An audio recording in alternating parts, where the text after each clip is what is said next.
Friends, स्वागत है आपका विकेस्टर 2.0 में। आज हम बात करने वाले हैं वर्क पावर एनर्जी का न्यूमेरिकल्स 2 यानी पार्ट 2 के बारे में। इस पे फार्मूले पे P बराबर W/T और mgs/T पे हम बात करेंगे और टाइप 5 की बात करेंगे। mg/Vv बराबर -mb/Vv यानी प्रतिघाती वेग क्या होता है, इसके बारे में चर्चा करेंगे। चलिए देरी ना करते हुए करते हैं वीडियो को स्टार्ट।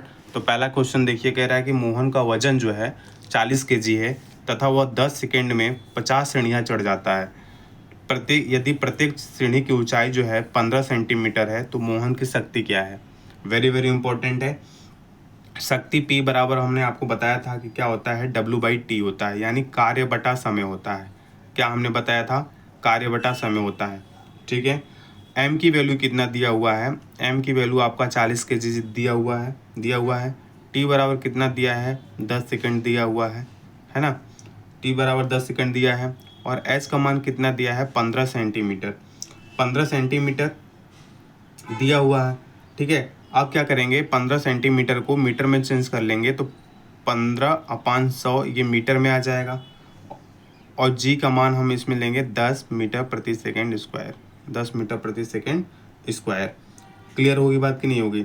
अब कहने की बात यह है कि 15/10 मीटर ये आपकी हाइट आ गई, यानी यदि प्रत्येक सीढ़ी की ऊंचाई 15 सेंटीमीटर है तो 15 सेंटीमीटर तो ऊंचाई हो गई, लेकिन कितनी सीढ़ियाँ चढ़ता है, 50 सीढ़ियाँ।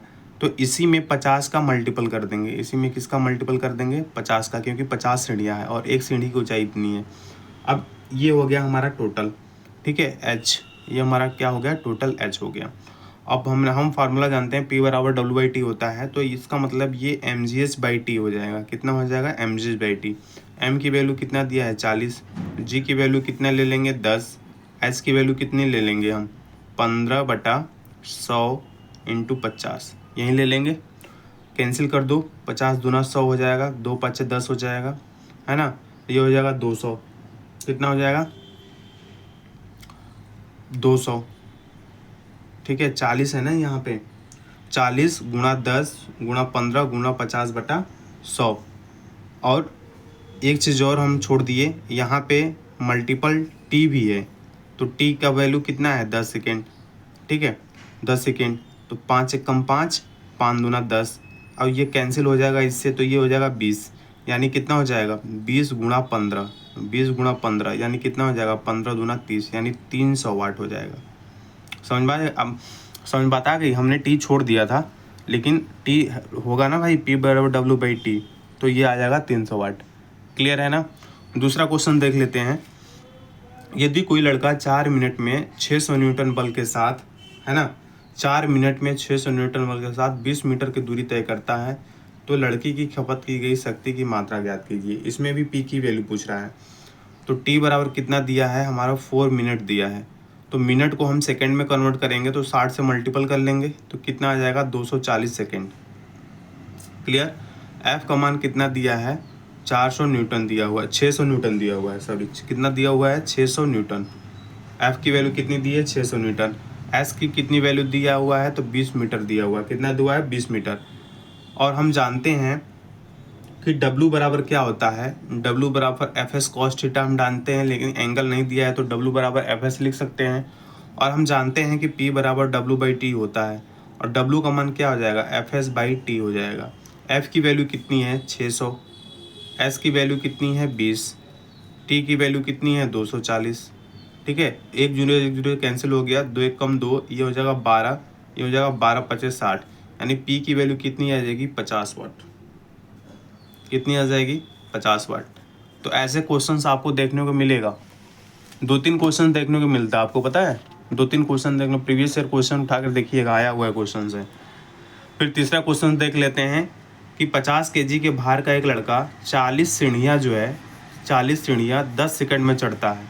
यदि प्रत्येक सीढ़ी की ऊंचाई 15 सेंटीमीटर हो तो उसकी शक्ति ज्ञात कीजिए। ये आप करिएगा कमेंट, ये आप करिएगा इसको। चलिए मैं ही समझा देता हूँ।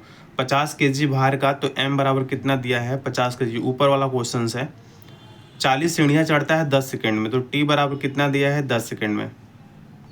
यदि प्रत्येक सीढ़ी की ऊंचाई कितनी है, 15 सेंटीमीटर, तो भैया मेरे 15 सेंटीमीटर को हमने बोला था पहले मीटर में कन्वर्ट कर लो, तो 15/100 मीटर हो जाएगा। ठीक है, और कितनी सीढ़ियाँ चलता है, 40 सीढ़ियाँ चढ़ता है। कितनी सीढ़ियाँ चलता है, 40 सीढ़ियाँ, तो 40 का मल्टीपल कर देंगे, ये हमारी पूरा h हो गया। ठीक है, अब P बराबर हो जाएगा W/T। P बराबर क्या हो जाएगा, W/T। अब हो जाएगा mgs/T, mgs/T। अब उसके बाद m का मान कितना है 50, g का मान कितना है 10, h का मान कितना है 15/100, 15/100 इंटू 40 और t की वैल्यू कितनी है 10, तो यहाँ लिख लेंगे 10। अब क्या करेंगे, कैंसिल कर लो, 3 जीरो है तो 1 2 3 कैंसिल हो जाएगा, 15 चौका 60, 15 चौका 60 और 5 इधर, यानी इसका भी क्या आ जाएगा 300 वाट आ जाएगा। कितना आ जाएगा दोस्त मेरे, 300 वाट। तो 300 what is the right answer, 300 what is the right answer. Clear हुई बात कि नहीं हुई, बिल्कुल क्लियर होनी चाहिए। अब आते हैं टाइप 5 के बारे में। अगर हम डायरेक्ट ये समझ जाओ कि प्रतिघाती अगर बेग पूछेगा ना, प्रतिघाती बेग, तो आप जो लिखते हो m1 v1 plus m2 v2 बराबर 0 हो जाएगा। तो यहाँ पे m1 v1 बराबर माइनस m2 v2 होगा प्रतिघाती बेग के लिए अगर पूछेगा तो। ठीक है, तो इस फार्मूले को आप याद रखिएगा, क्योंकि इसका आंसर जो है निगेटिव में आता है। समझ में आता है कि नहीं आई, क्योंकि कोई भी जैसे यहाँ पिस्टन का प्रतिघाती बेग पूछ रहा है, ठीक है, जैसे हम कहें प्रतिघाती बेग, मान लीजिए जो प्रतिघाती बेग है, प्रतिघाती जो बेग है पिस्टन का, प्रतिघाती जो बेग है, मान लीजिए वो v है, नहीं समझे, v है, और पहले का द्रव्यमान m1 है, फिर v1 है पहले का, है ना, फिर माइनस हो जाएगा m2, फिर v2 हो जाएगा। क्लियर है। m1 का मान कितना दिया है, 3 kg दिया हुआ है, कितना दिया हुआ है, 3 kg दिया हुआ है। क्लियर है। उसके बाद आपको क्या दिया है, 180 मीटर प्रति सेकंड आपका वेग दिया हुआ है, कितना दिया हुआ है, 180 मीटर प्रति सेकंड आपका क्या दिया हुआ है, वेग दिया हुआ है। क्लियर है। अब हम बात करें, अगर ये 3 kg है, m1 की वैल्यू क्या है 3 kg है, kg को अगर हम ग्राम में कन्वर्ट करेंगे तो 3000 ग्राम आ जाएगा। कितना आ जाएगा, 3000 ग्राम आ जाएगा। m की वैल्यू, v1 का मान दिया है 80 मीटर प्रति सेकंड, क्या दिया है 80 मीटर, 180 मीटर प्रति सेकंड दिया हुआ है, और 40 ग्राम की गोली 36 से क्या होती है, टकराती है। इधर ग्राम है तो इधर भी ग्राम दिया है, यानी m2 की वैल्यू इधर भी दे दिया है, कितना 40 ग्राम दे दिया है, कितना दे दिया है 40 ग्राम दे दिया है। तो अगर ग्राम ग्राम कैंसिल हो जाएगा तो इससे कोई इशू तो है नहीं। अब यहाँ पे 180 मीटर प्रति सेकंड है, तो दूसरा भी हम निकालेंगे तो वो भी क्या आएगा, मीटर प्रति सेकंड में आएगा। क्लियर हो रही बात कि नहीं हो रही है। m1 की वैल्यू कितनी हो जाएगी, तो 3000 हो जाएगा ग्राम, और v1 की वैल्यू कितना है 180 बराबर माइनस m2 की वैल्यू कितनी है 40। समझ बात आई, m2 की वैल्यू कितनी हो जाएगी 40 हो जाएगी, और v2 की वैल्यू कितनी है हमको निकालनी है। अब इस कैंसिल कर लो, यहाँ से कैंसिल कर लो, 40 ग्राम है ये, 180 ये है, कैंसिल करो, कितना आ रहा है यहाँ से,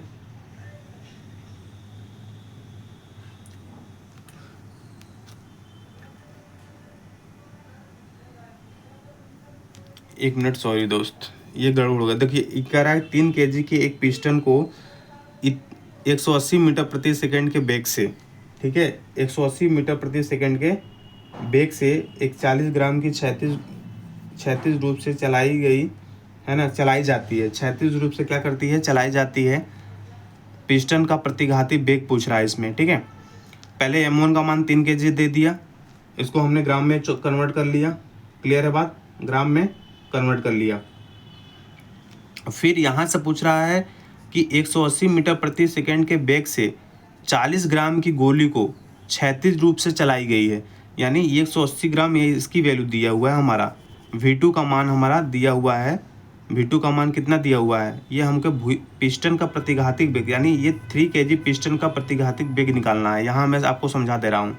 देखिए m1 v1 बराबर माइनस m2 v2, कह रहा है कि पहले का जो द्रव्यमान है 3000 ग्राम हमने बताया था, और कह रहा है कि ये पिस्टन है, पिस्टन का प्रतिघातिक बेग निकालना है, यानी v की वैल्यू निकालनी है। m2 की वैल्यू कितना दिया है 40 ग्राम दिया है, माइनस 40 इंटू v2 जो कि 180 मीटर प्रति सेकंड के बेग से चल रहा है, तो 180 हो जाएगा। अब यहाँ से v का मान निकालेंगे तो 40 इंटू 180/3000 आ जाएगा। ठीक है, एक शून्य से एक शून्य कैंसिल हो जाएगा, 2 दूना 4, ये हो जाएगा 15। ठीक है, 3 5 15, 3 6 18, यानी v बराबर आ जाएगा -12/5। अब -12/5 को क्या लिख सकते हैं आप, -2.4 लिख सकते हैं, क्योंकि 5 दूना 10, 5 चौक 20, तो -2.4 मीटर प्रति सेकेंड। अब ठीक है, तो पहले में नहीं समझ में आएगा, मैं दूसरे में फिर से समझा दे रहा हूँ, सेम क्वेश्चन है। देखिए 3 kg की एक पिस्टन जो है, एक पिस्टन से इतने मीटर प्रति सेकंड के वेग से 20 ग्राम की गोली करती, इसमें भी पिस्टन का प्रतिघाती वेग ही पूछ रहा है। ठीक है, कैसे करेंगे, हमने बताया था प्रतिघाती वेग के लिए m1 v1 बराबर -m2 v2 बताया था। m1 की वैल्यू कितनी है, 3 kg, kg को ग्राम में कन्वर्ट करेंगे, 1000 से मल्टीपल कर देंगे। अब प्रतिघाती वेग का मान पूछ रहा है, किसका, पिस्टन का, तो ये मान लीजिए v हो जाएगा। और m2 का मान कितना है, 20 ग्राम है, तो यहाँ लिख लीजिए -20 ग्राम। और v2 का मान कितना दिया है आपका, v2 का मान दिया है 150। अब इसको सॉल्व कर लीजिए, v बराबर हो जाएगा -20 इंटू 150 बटा कितना हो जाएगा 3000। 2 जीरो से 2 जीरो कैंसिल हो जाएगा, 15 दूना 30 हो जाएगा, यानी -1 आ जाएगा। कितना आ जाएगा दोस्त मेरे, -1 मीटर प्रति सेकेंड। और माइनस ऑप्शन में दिया भी रहेगा, इस बात का ध्यान रखिएगा, माइनस ऑप्शन में दिया भी रहेगा, ये बात याद रखिएगा आप। ठीक है, एक क्वेश्चन और देख लीजिए, कह रहा है कि एक हल्के और एक भारी पिंड की गतिज ऊर्जा समान है। कल के क्वेश्चन हमने बताया था कि गतिज ऊर्जा समान होगी, द्रव्यमान समान होगा, इनमें से किसका संवेग अधिक होगा। तो हमने बताया था कि जो काइनेटिक एनर्जी होती है ये p²/2m होता है, हमने आपको बताया हुआ था।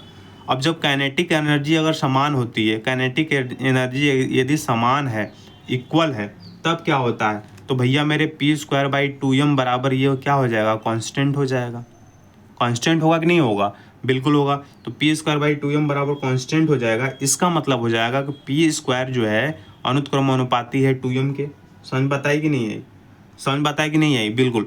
और p अगर अनुक्रमानुपाती है √2m के, भाई ये भी तो होगा, ये भी तो होगा, यानी p अनुक्रमानुपाती √2m।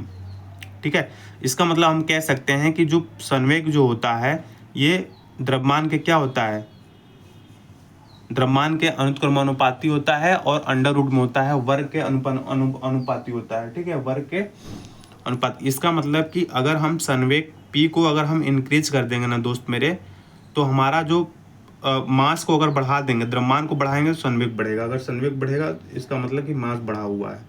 क्लियर है ना। तो द्रव्यमान अगर अधिक होगा, अगर किसी द्रव्यमान अगर अधिक होगा तो किसका संवेग अधिक होगा, जिसका द्रव्यमान अधिक होगा, तो भारी पिंड का। सिंपल सी बात भैया मेरे, जिसका द्रव्यमान अधिक होगा उसी का तो संवेग अधिक होगा। तो कह रहा है किसका संवेग अधिक होगा, तो संवेग अधिक होगा भारी पिंड होगा। क्यों, क्योंकि ये क्या होते हैं, अनुक्रमानुपाती होते हैं।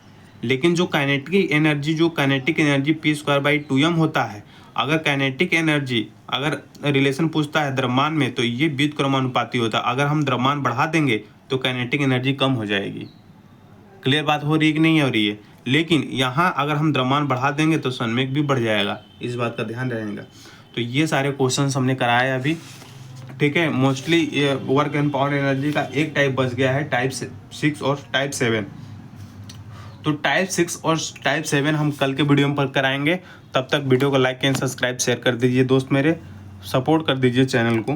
ठीक है, ओके, धन्यवाद, take care, love you all, वंदे मातरम।